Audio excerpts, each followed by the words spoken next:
مجھے ایک برتن میں روٹی کھانا بھی یاد تھا، ایک ماں سے لوریاں سننا بھی یاد تھا۔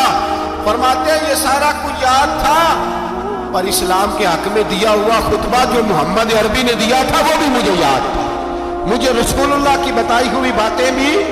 فرماتے ہیں میں سارا کچھ بھول گیا، پر مجھے اپنے رسول کا پڑھایا ہوا سبق نہیں بولا، وہ مجھے یاد رہا۔ میں نے پھر سگے بھائی کی گردن کاٹی اور میں نے وہ گردن کاٹ کے حضور کے پاس پیش کی، اور میں نے دنیا کو بتایا کہ ہمارے لیے اصل وہ ہے جو ہمارے رسول ہمیں حکم ارشاد فرماتے ہیں۔ یہ رشتے ہمارے لیے اصل ہمارے جی اچھے تعلقات ہیں۔ کون سے اچھے تعلقات؟ کون سے اچھے تعلقات؟ میرا ایک دوست مجھے کہنے لگا امریکہ تو پیار ہی بڑا کرتا ہے ہم سے۔ میں نے کہا بالکل، قصائی بھی بڑا پیار کرتا ہے بکرے سے، بڑا پیار ہوتا ہے۔ آپ جو قربانی کے بکرے لائے تھے آپ کو پیار نہیں تھا؟ ذبح کرنے سے پہلے اس کو پانی بھی پلایا، چارہ بھی کھلایا، غسل بھی کرایا، پر آخر میں کیا کیا؟ بولے نا جی، یہ والا پیار کرتا ہے امریکہ آپ سے، دیتا ہے کبھی کبھی پیسے، کوئی شک نہیں اس میں۔ وہ کہتا ہے وہاں زلزلہ آیا تو اتنے لاکھ ڈالر دیتا ہوں، فلاں آیا، لیکن وہ والا پیار جو قصائی بکرے سے کرتا ہے، کہتا ہے جب موقع آئے گا تو میں چھری بھی پھیروں گا، اور اپنے وقت پہ آ کے وہ یہ میری مثال یاد رکھ لینا، امریکہ کا پاکستان سے اور مسلمان سے وہ والا پیار ہے جو بکرے کا قصائی سے اور قصائی کا بکرے سے ہوتا ہے۔ وہ چارہ ڈالتا ہے، موٹا کر کے ذبح کرتا ہے، پتلا ذبح کرنے میں اسے لذت نہیں آتی۔ اور بھائی یاد رکھو، حضرت ابو بکر صدیق رضی اللہ تعالیٰ، عرب کے لوگ جب جنگ کرتے تھے تو ایک ہاتھ میں ڈھال پکڑتے تھے، ایک ہاتھ میں تلوار پکڑتے تھے، لوہے کی ڈھال۔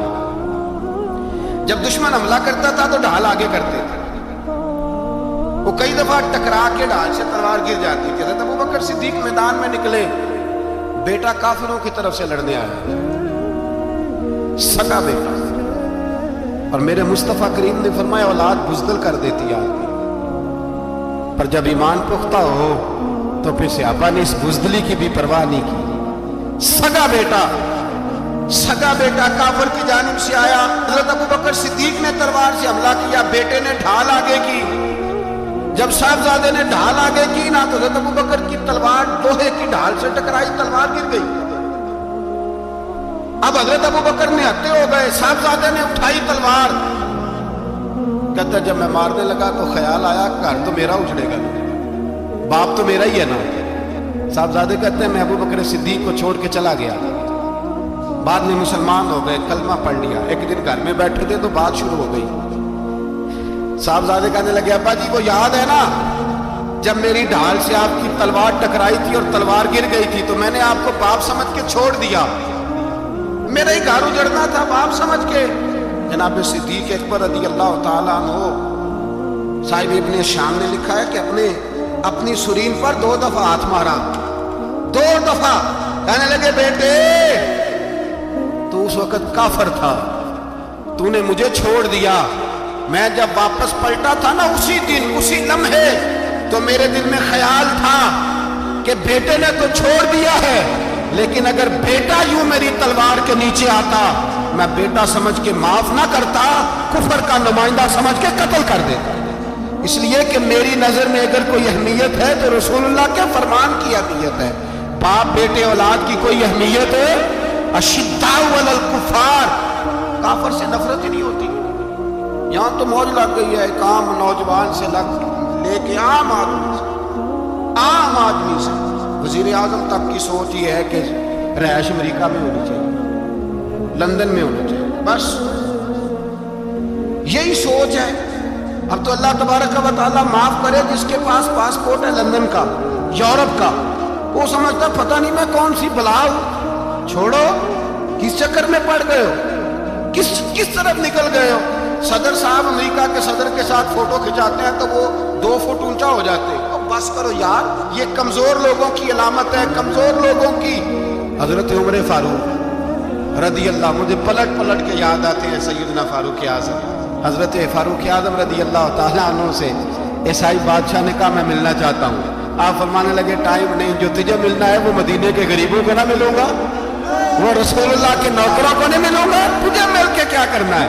میں انہیں ملوں گا جن کے لبوں پہ رسول اللہ کا درود جاری ہے، جو مصطفیٰ سے پیار کرتے ہیں۔ مجھے تجھ سے ملنے کی کوئی ضرورت ہمارے ہاں وہ نفرت نہیں کفر کے لیے جو مسلمان کے دل میں ہونی چاہیے، وہ مزاج ہی نہیں ہمارا، وہ شعور ہی نہیں۔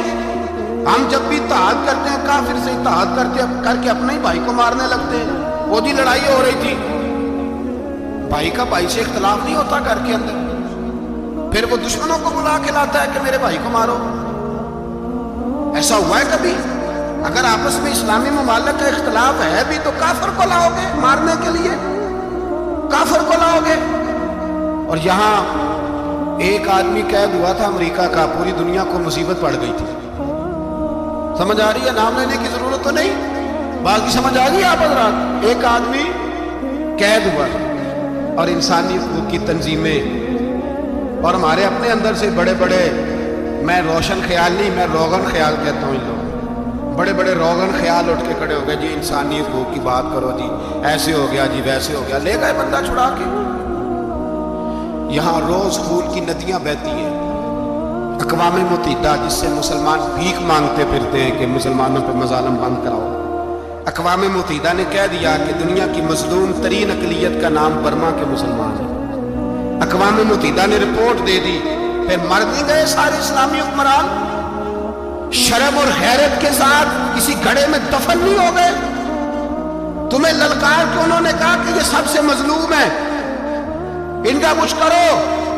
چند دن پہلے یہاں ننکانہ صاحب میں عیسائیوں نے جلوس نکال کے کہا مسلمانوں شرم کرو، ان کی مدد کرو۔